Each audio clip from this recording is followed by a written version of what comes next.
নমস্কার নমস্কার নমস্কার নমস্কার নমস্কার নমস্কার নমস্কার নমস্কার আপনাদের সবাইকে সবাইকে সবাইকে নমস্কার জানাচ্ছে আপনাদের সৌমিত্র বসু।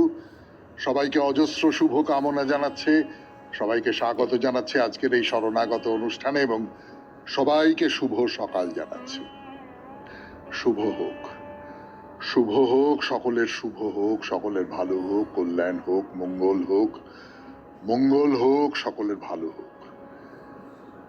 আজ বাঁকুড়া জেলায় ঠাকুর শ্রী শ্রী হরনাথের আবির্ভাব দিবস, 18ই আষাঢ় 1272 সন। বেণীমাধবশীলের পঞ্জিকা অনুযায়ী আজকের দিনটার কথা বলি। আজকে 18ই আষাঢ় 1432 ইংরেজির 3রা জুলাই 2025 বৃহস্পতিবার। আজ অষ্টমী।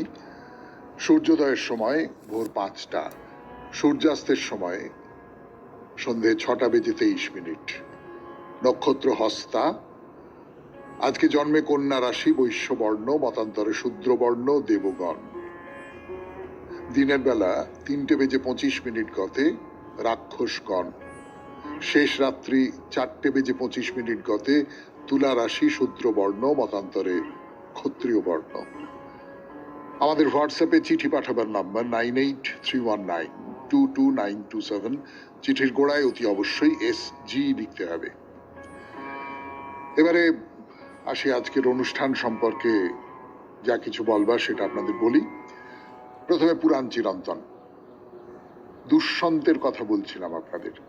রাজা দুষ্যন্ত এবং কালিদাসের যে কাহিনী, সেই কাহিনীর মধ্যে ঘোরাফেরা করছিলাম, কিন্তু হুবহু সেই কাহিনী নয়।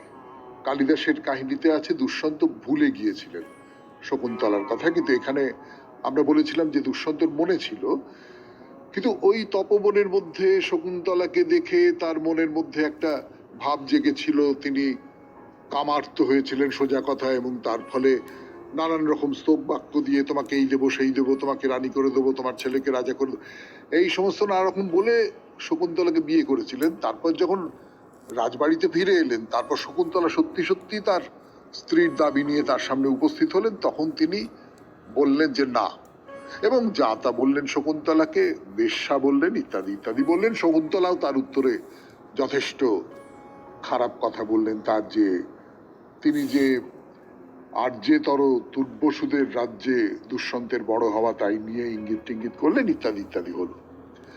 তারপর শেষ পর্যন্ত কি হলো, কালিদাসের কাব্যে বা নাট্যে যেমনটা আছে তার থেকে খানিকটা আলাদা, তাই নিয়ে আমরা কথা বলবো। তারপরে চলে যাব স্বামী বিবেকানন্দের রচনা থেকে পাঠ, কর্মজীবনে বেদান্ত, 4র্থ পর্ব। এই 4র্থ পর্বর খানিকটা অংশ, যতটা পড়া হয়েছিল তারপরের অংশ পড়ে শোনাবো।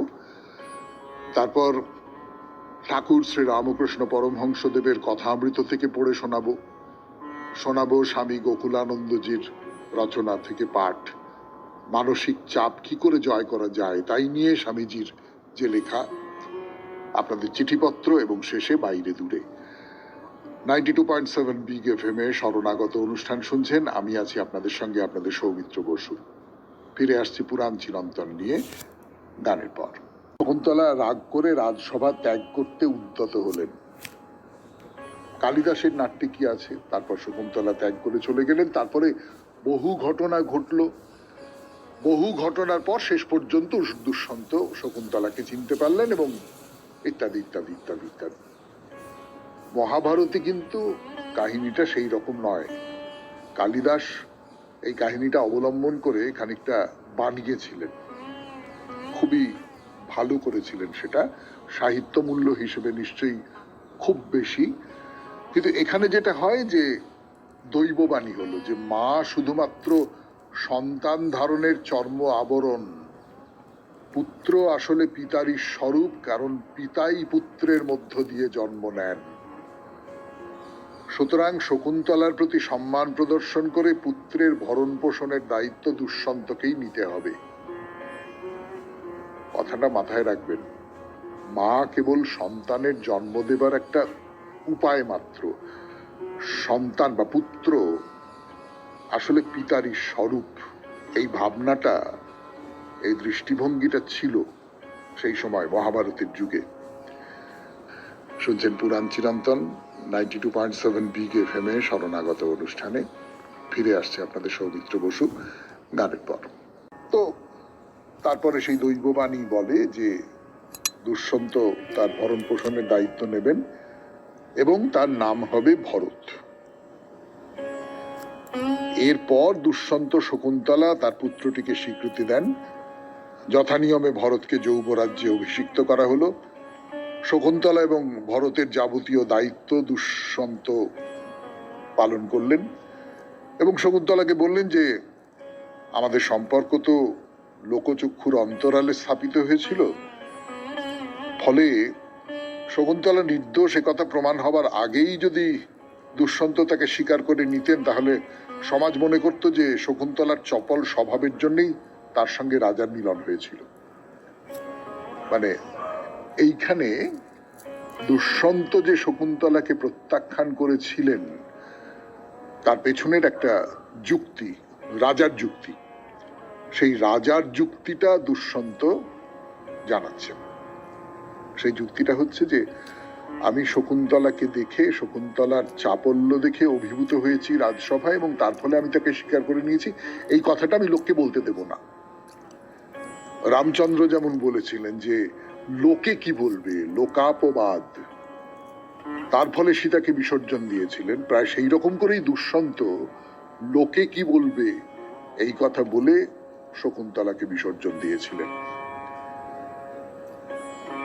শেষ করলাম পুরাণ চিরন্তন আজকের মতো 92.7 বিগ FM এ শরণাগত অনুষ্ঠানে। এরপর গানের পর স্বামী বিবেকানন্দের রচনা থেকে পাঠ, কর্মজীবনে বেদান্ত চতুর্থ পর্ব। কর্মজীবনে বেদান্ত চতুর্থ পর্ব স্বামী বিবেকানন্দের রচনা থেকে পড়ে শোনাচ্ছি, যতটা শুনিয়েছিলাম তার পর থেকে। যদি তুমি বিশেষ দৃষ্টিকোণ হইতে দেখো তবে একটি দিক, একটি অংশই তোমার চোখে পড়ে এবং জগৎ তোমার নিকট এইভাবেই প্রতীয়মান হইবে।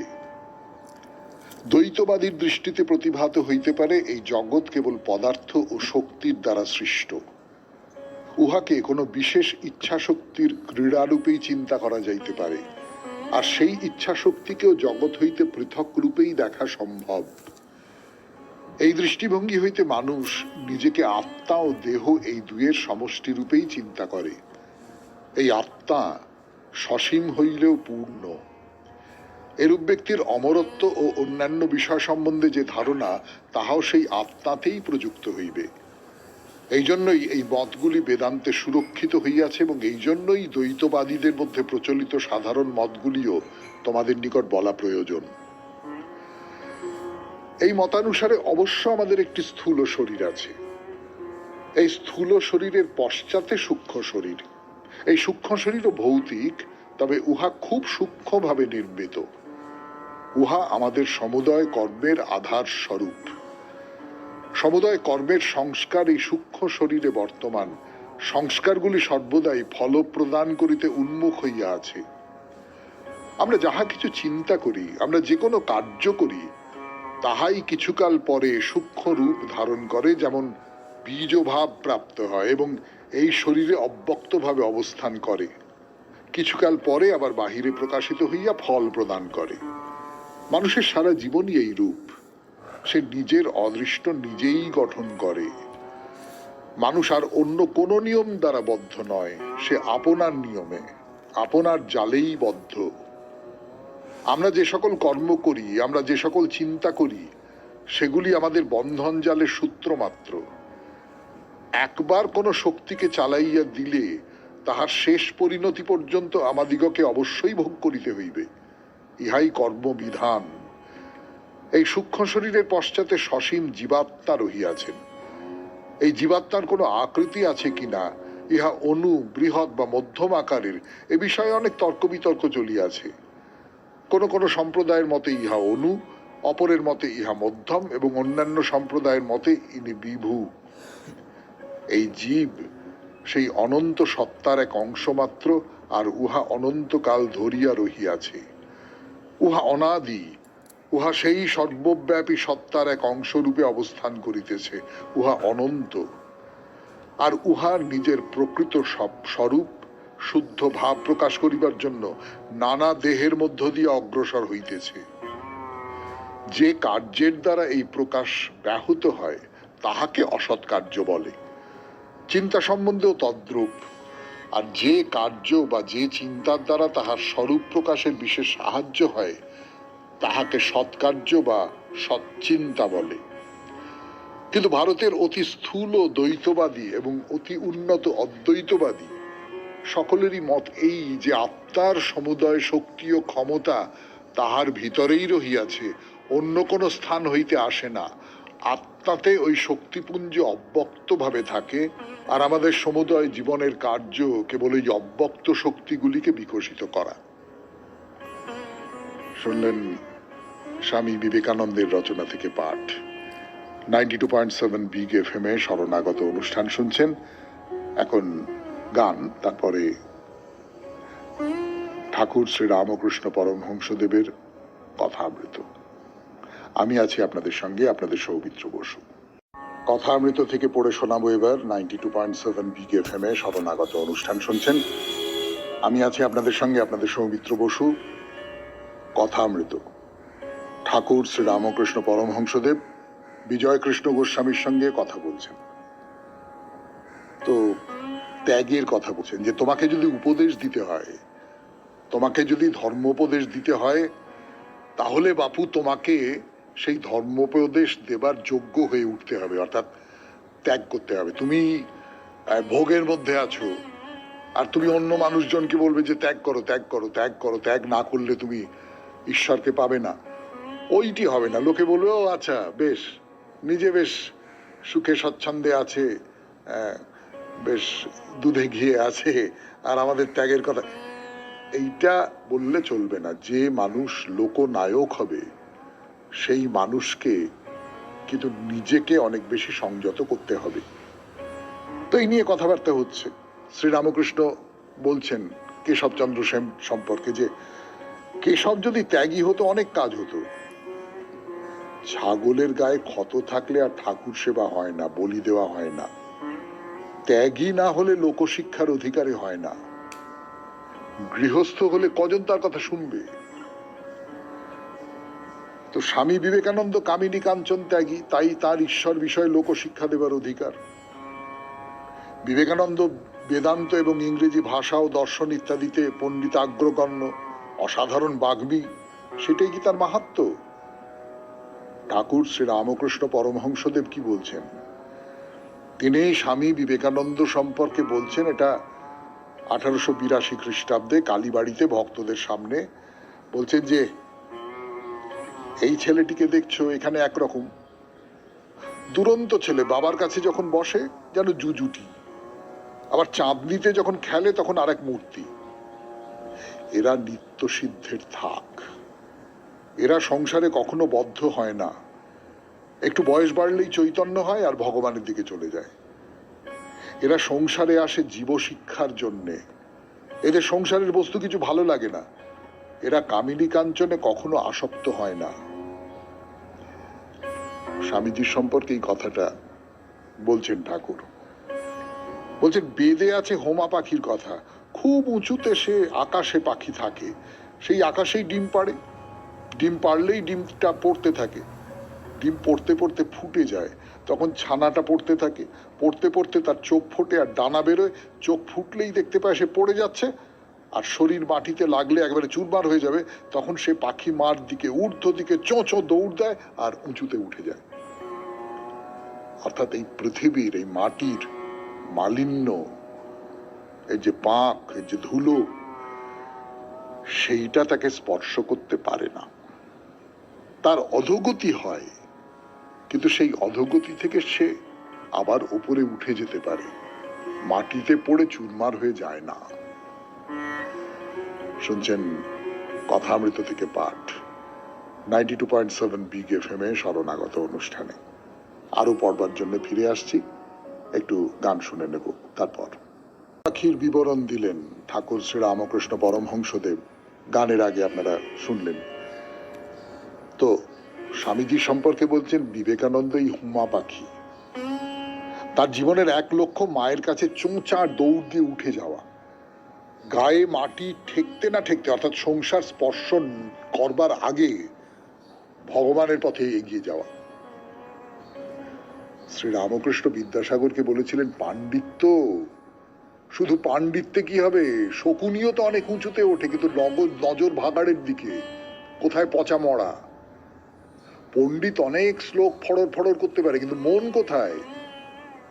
যদি হরিপাদ পদ্মে থাকে আমি তাকে মানি, যদি কামিনী কাঞ্চনে থাকে তাহলে আমার খড়কুটো বোধ হয়। এইটা একটা খুব দামি কথা। মানুষটি প্রচুর অধ্যয়ন করছেন, মানুষটি প্রচুর সাধু সঙ্গ করছেন, মানুষটি প্রচুর ধর্মকথা শুনছেন, কিন্তু মনটা পড়ে আছে সংসারে। সেই রানী রাসমণি যেমন ঠাকুর পুজো করছেন আর রানী রাসমণি এক কোণে বসে আছেন, বসে বসে ভাবছেন মোকদ্দমার কথা, ঠাকুর টের পেয়ে এক চড়। সে তো বহুবার বলেছি সে গল্প আপনাদের, আমার খুব প্রিয় গল্প, সেটা বলে ফেলি মাঝে মাঝে। তো ওই রকম করে থাকলে চলবে না, সংসারের দিকে মনটা রাখলে চলবে না। ঠাকুর এই কথা বারবার করে বলছেন যে মনটা হচ্ছে আসল, আর কিছু না। মনটাকে তুমি ঠিক করে দাও, স্বামী গোকুলানন্দের ভাষায় ইচ্ছা শক্তিটা তুমি ঠিক করে দাও, ইচ্ছা শক্তিটা তুমি একদিকে নিয়োজিত করো, তারপরে তুমি কোথায় আছো, কি আছো, তুমি কোন কি জীবন যাপন করো, এই সেই অমুক তমুক, এইগুলো কোনো ব্যাপার না। আসল হচ্ছে মনটাকে তুমি ওই জায়গায় একেবারে নির্দিষ্ট করে দাও। তো স্বামীজির কথা বলছিলেন, স্বামীজি তো শুধু পণ্ডিত নন, তিনি সাধু, মহাপুরুষ। তিনি নানান প্রলোভনের মধ্যে পড়েছেন, নানান কিছুর মধ্যে পড়েছেন, কিন্তু না, তাকে কেউ পেড়ে ফেলতে পারেনি। আমেরিকায় যখন ছিলেন কত সুন্দরী মহিলা তার কাছে বিয়ের প্রস্তাব দিয়েছেন, কত কিছু করেছেন, স্বামীজির মন কোথাও স্পর্শ পর্যন্ত করেনি, পাকাল মাছের মতন একদম স্পর্শ করে নাই সমস্ত কিছু। শুনলেন কথামৃত থেকে পাঠ, 92.7 বিগ এফএম এ শরণাগত অনুষ্ঠানে। এইবার স্বামী গোকুলানন্দ, মানসিক চাপ নিয়ন্ত্রণে চাই প্রার্থনা, এই নিয়ে লিখছেন তিনি। পড়ে শোনাবো সেই লেখা থেকে। গান শেষ করে কথা শুরু করছি 92.7 বিগ এফএম এ শরণাগত অনুষ্ঠানে। কার কথা? স্বামী গোকুলানন্দের কথা। তিনি বলছেন মানসিক চাপ নিয়ন্ত্রণ করবার জন্য প্রার্থনার খুব দরকার। তাই নিয়ে তার কথা কিছু শোনাই আপনাদের। প্রার্থনা করার সাথে সাথে আরেকটি কাজও আমাদের করতে হবে। দোষ ত্রুটি তো আমাদের আছেই, কিন্তু তা নিয়ে অনবরত নিজেদের দোষারোপ করার অভ্যাসটি আমাদের ছাড়তে হবে।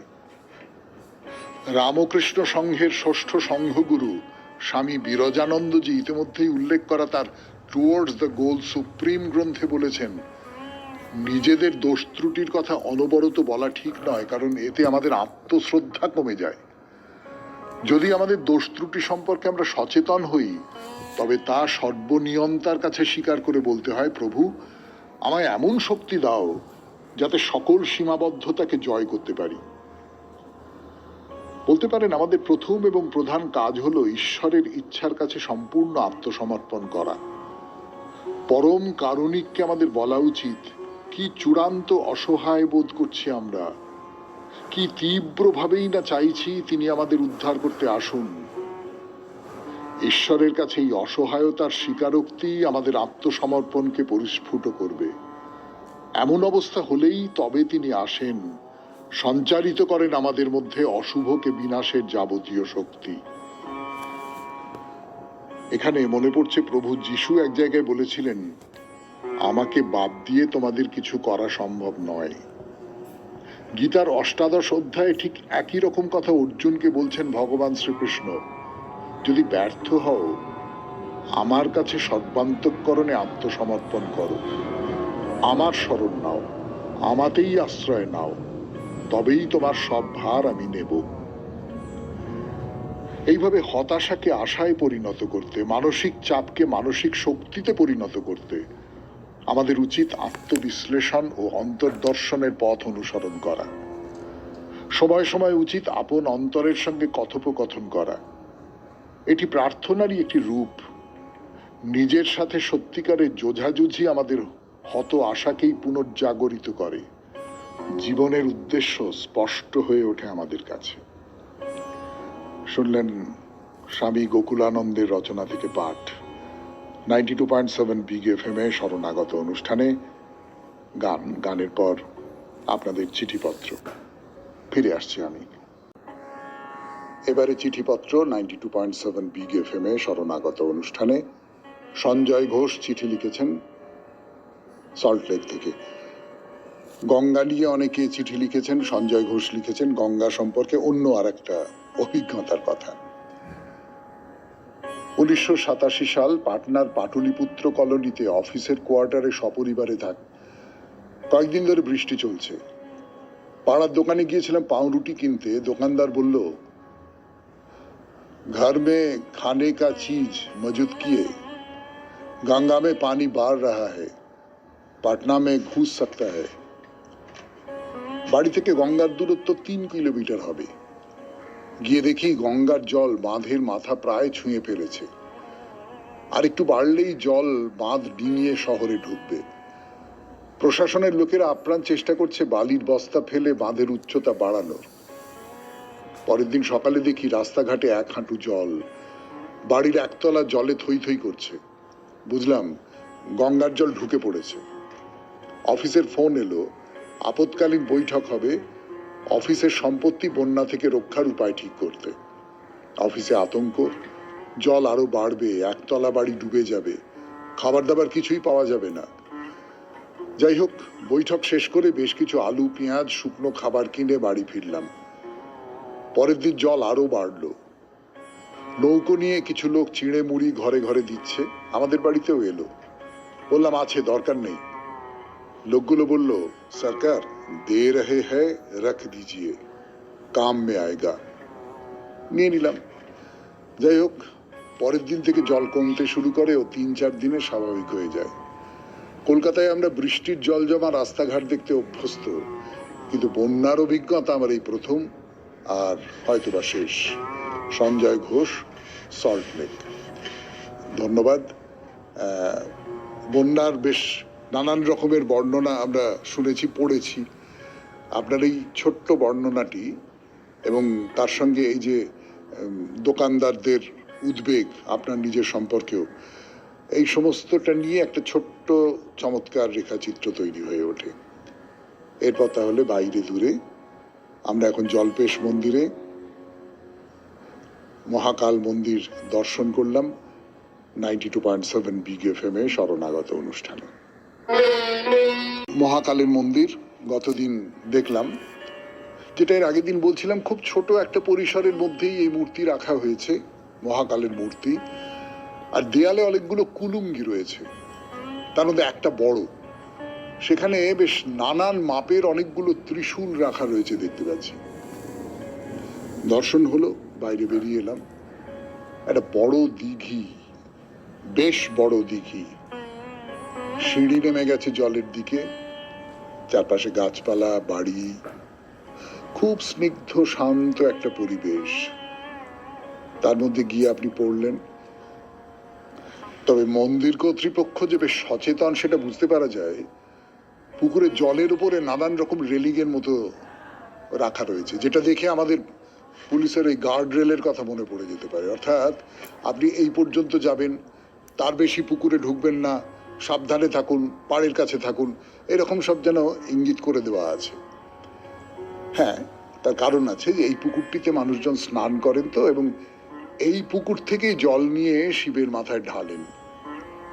তো এই জল্পেশ বা জল্পেশ্বরের মন্দিরে আরো বহু টুকরো টুকরো মন্দির আছে। আসলে বিশেষ করে হিন্দুর যে ধর্মস্থানগুলো, সেখানে মুখ্যত একজন দেবতার নামে মন্দির হলেও আপনারা সকলে জানেন যে নানান দেবতার বাস সেখানে, নানান দেবতা একই সঙ্গে অধিষ্ঠান করেন। তো এবারে মন্দিরে কি করে ভোগ পাবেন তাই নিয়ে 2-4টে কথা বলি। ভোগ গ্রহণ করবার জন্য আপনাকে যেতে হবে বেলা 10টার সময়। সেখানে গিয়ে আপনাদের টাকা দিয়ে একটা কুপন কিনতে হবে এবং এই 12টা 12:30 নাগাদ আপনি ভোগ পাবেন। আসলে ভোগ কখন তৈরি হলো, মানে কখন আপনি পেতে পারবেন, সেটা জানবার একটা উপায় আছে। সেই সময় ভোগ ঘরে ঘন্টা বাজবে, বাজা মাত্র ভোগ ঘর থেকে ভোগ সংগ্রহ করতে হবে আপনাকে। এরও আবার নানান রকম রেট আছে। 100 টাকা দিলে ওখানে বসে আপনি ভোগ গ্রহণ করতে পারবেন। যদি আরো বেশি টাকা দেন তাহলে সেই অনুপাতে আপনাকে ভোগ দেওয়া হবে এবং সেই ভোগ আপনি বাড়িতেও নিয়ে যেতে পারবেন, তার জন্য প্যাক করে দেওয়া হবে। না, এটা কিন্তু ভোগের কথা বললাম। এমনিতে যারা এখানে আসেন তারা প্রসাদ পান, সকলেই প্রসাদ পান, কিন্তু ভোগ মানে আপনারা জানেন আরো একটু বেশি কিছু, তার জন্য আপনাকে একটা দাম দিতে হবে। তবে যাকে ভান্ডারা বলে, অর্থাৎ একেবারে বিনা পয়সায় খেতে দেওয়া, সেইটা বিশেষ বিশেষ উৎসব উপলক্ষে হয়। মানে সাধারণভাবে প্রতিদিনের যে দর্শন এবং পূজা, তার মধ্যে এই ব্যাপারটা হয় না। ভোগ ঘরের বারান্দায় বসে খাওয়ার ব্যবস্থা আছে, খুবই অনাড়ম্বর সেই ব্যবস্থা। নীল রঙের অনেকগুলো হাই বেঞ্চ আছে, লো বেঞ্চ সঙ্গে রয়েছে পরপর পরপর। সেই হাই বেঞ্চে খাবার রেখে লো বেঞ্চে বসে খাওয়া, বারান্দায় খোলা জায়গায়। তা সে তো আপনি ভোগ খাবেন, আপনি তো নেমন্তন্ন বাড়িতে খাচ্ছেন না রে বাবা, ব্যাপারটা ঠিকই আছে। তো এই যে খিচুড়ি ভোগ, খানিকটা খিচুড়ি আপনাকে দেওয়া হবে। খেতে কিরকম বলবার জন্য ফিরে আসছে আপনাদের সৌমিত্র বসু 92.7 বিগ FM এ শরণাগত অনুষ্ঠানে গানের পর। লাল পাতায় খিচুড়ি দেওয়া হয়েছে, ওইটাই ভোগ। খেতে দারুণ দারুণ। আসলে এইটা আপনারা সকলেই নিশ্চয়ই লক্ষ্য করেছেন যে এই যে খিচুড়ি ভোগ বা যা কিছু, মানে মন্দিরের ভোগ, এই মন্দিরের ভোগ কিন্তু খেতে ভালো হবেই। এইটা একটা খুব রহস্যময় ব্যাপার। আমরা সবাই জানি যে যে কোনো মন্দিরের ভোগ খেতে কিন্তু খুব ভালো হয়। তো এইবার আমি এই জল্পেশ মন্দির সম্পর্কে একটা কিংবদন্তি বলবো। এটা সত্যি সত্যি ইতিহাস কিনা আমি জানি না, কিংবদন্তি হিসেবেই বলি। এমনিতে যে মন্দিরটা দেখছি সেইটা সম্পর্কে তো আপনাদের বলেছিলাম যে এই মন্দিরটা 300 বছরের পুরনো, কিন্তু কিংবদন্তি যেটা বলছে সেটা হচ্ছে এই মন্দির যেখানে প্রতিষ্ঠিত হয়েছে সেই জায়গাটা, সেখানে যে শিবের আরাধনা, সেটা অনেক অনেক পুরনো। মানে সেটা হলো 7ম শতাব্দীর সময়, এটা হচ্ছে 21 শতাব্দী। তার মানে বুঝতে পারছেন কতশো বছর আগের কথা, 1000 বছরেরও বেশি আগের কথা। তখন এখানে ঘোর জঙ্গল ছিল এবং এইখানে শিব ছিলেন স্বয়ম্ভু, অর্থাৎ কোনো কারিগর এসে তার লিঙ্গ গড়ে তোলেননি, তিনি নিজে থেকেই আবির্ভূত হয়েছিলেন এবং মাটির নিচে ছিলেন। এখনো যেমন শিব ওই সতীপীঠের নিচে থাকেন, সেই রকম করে নিচে ছিলেন জঙ্গলের মধ্যে। আসামের কামরূপের রাজা, তার নাম ছিল জল্প। তিনি এখানে এসে সাধনা করে এই লিঙ্গটি আবিষ্কার করেন। তো বুঝতেই পারছেন এই জল্প রাজার নাম থেকেই এই যে লিঙ্গ, তার নাম হলো জল্পেশ বা জল্পেশ্বর। জল্পের ঈশ বা দেবতা যিনি, তিনি হচ্ছেন জল্পেশ। তো তিনি যখন এই বনের মধ্যে সাধনা করছেন তখন মহাদেব তার কাছে আসেন। তো এসে বলেন যে বৎস জল্প, তুমি কি বর চাও বলো। তো জল্প বলেন যে আপনি একটা বর দিন যে এখানে যিনি শিবলিঙ্গ পুজো করবেন তিনি যেন কোনোভাবে পুত্র শোক না পান। আর একটা বর চান যে তুমি যদি আমার এই তপস্যায় সন্তুষ্ট হও তাহলে এই পৃথিবীতে তুমি আমার নামে পরিচিত হবে। এই হলো জল্পেশ নামের উৎপত্তি। এইখানেই শেষ করি আজকের শরণাগত। আমাদের হোয়াটসঅ্যাপে চিঠি পাঠাবার নাম্বার 9831922927। চিঠির গোড়ায় অতি অবশ্যই SG লিখতে হবে এবং বলা বাহুল্য কবিতা দিয়ে শেষ করব, রবীন্দ্রনাথের কবিতা। কবিতার নাম দুঃখহারি। মনে করো তুমি থাকবে ঘরে, আমি যেন যাব দেশান্তরে। ঘাটে আমার বাঁধা আছে তরি, জিনিসপত্র নিয়েছি সব ভরি। ভালো করে দেখতো মনে করি, কি এনে মা দেব তোমার তরে। চাষ কি মা তুই এত এত সোনা, সোনার দেশে করবো আনাগোনা। সোনামতি নদী তীরের কাছে, সোনার ফসল মাঠে ফলে আছে। সোনার চাপা ফোটে সেথায় গাছে, না কুড়িয়ে আমি তো ফিরবো না। পড়তে কি চাস মুক্ত গেথে হারে, জাহাজ বেয়ে যাব সাগর পারে। সেখানে মা সকালবেলা হলে, ফুলের পরে মুক্তগুলি দোলে। টুপটুপিয়ে পড়ে ঘাসের কোলে, যত পারি আনবো ভারে ভারে। দাদার জন্যে আনবো মেঘে ওড়া, পক্ষীরাজের বাচ্চা দুটি ঘোড়া। বাবার জন্য আনবো আমি তুলি, কনকলতার চারা অনেকগুলি। তোর তরে মা দেব কৌটা খুলি, 7 রাজার ধন মানিক একটি জোড়া। খুব ভালো থাকবেন, আনন্দে থাকবেন। নমস্কার। নমস্কার নমস্কার নমস্কার নমস্কার নমস্কার নমস্কার নমস্কার নমস্কার। আপনাদের সবাইকে সবাইকে সবাইকে নমস্কার জানাচ্ছে আপনাদের সৌমিত্র বসু। সবাইকে অজস্র শুভ কামনা জানাচ্ছে, সবাইকে স্বাগত জানাচ্ছে আজকের এই শরণাগত অনুষ্ঠানে এবং সবাইকে শুভ সকাল জানাচ্ছে। শুভ হোক, শুভ হোক, সকলের শুভ হোক, সকলের ভালো হোক, কল্যাণ হোক, মঙ্গল হোক, মঙ্গল হোক, সকলের ভালো হোক। আজ বাঁকুড়া জেলায় ঠাকুর শ্রী শ্রী হরনাথের আবির্ভাব দিবস, 18ই আষাঢ় 1272 সন। বেনি মাধবশীলের পঞ্জিকা অনুযায়ী আজকের দিনটার কথা বলি। আজকে 18ই আষাঢ় 1432, ইংরেজির 3রা জুলাই 2025, বৃহস্পতিবার। আজ অষ্টমী। সূর্যোদয়ের সময় ভোর 5টা, সূর্যাস্তের সময় সন্ধে 6টা বেজে 23 মিনিট। নক্ষত্র হস্তা। আজকে জন্মে কন্যা রাশি, বৈশ্যবর্ণ, মতান্তরে শূদ্রবর্ণ, দেবগণ। দিনের বেলা 3টে বেজে 25 মিনিট গতে রাক্ষসগণ। শেষ রাত্রি 4টে বেজে 25 মিনিট গতে তুলা রাশি, শূদ্রবর্ণ, মতান্তরে ক্ষত্রিয় বর্ণ। আমাদের হোয়াটসঅ্যাপে চিঠি পাঠাবার নাম্বার 9831922927। চিঠির গোড়ায় অতি অবশ্যই SG লিখতে হবে। এবারে আসি আজকের অনুষ্ঠান সম্পর্কে যা কিছু বলবার সেটা আপনাদের বলি। প্রথমে পুরাণ চিরন্তন দুষ্যন্তের কথা বলছিলাম আপনাদের।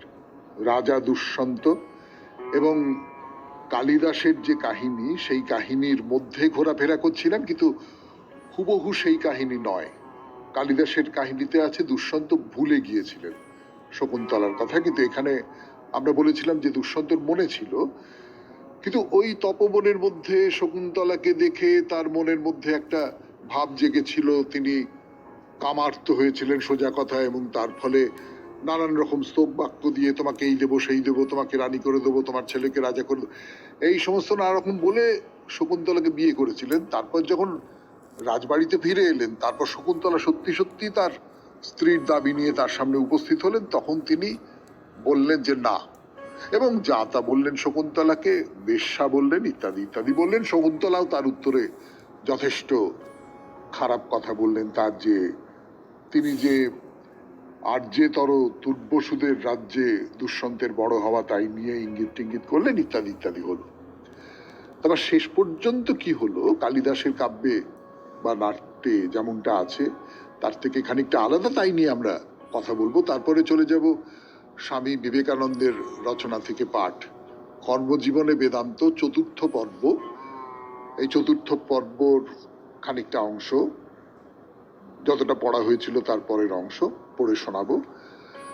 তারপর ঠাকুর শ্রী রামকৃষ্ণ পরমহংসদেবের কথামৃত থেকে পড়ে শোনাবো। স্বামী গোকুলানন্দজির রচনা থেকে পাঠ, মানসিক চাপ কি করে জয় করা যায় তাই নিয়ে স্বামীজির যে লেখা, আপনাদের চিঠিপত্র, এবং শেষে বাইরে দূরে।